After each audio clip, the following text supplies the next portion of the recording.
Mafansile. Hivi hizi habari ninazosikia mtaani ni za kweli? Kama ulivyosikia ndivyo ilivyo.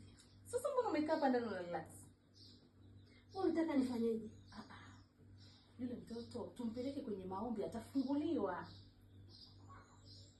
Acha afe.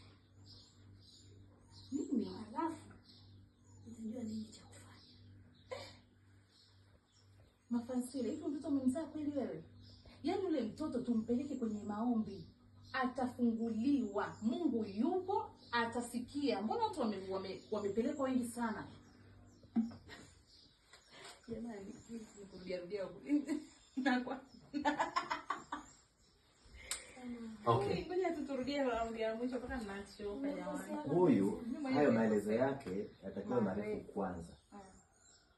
Sawa ndipo uje upokee wewe.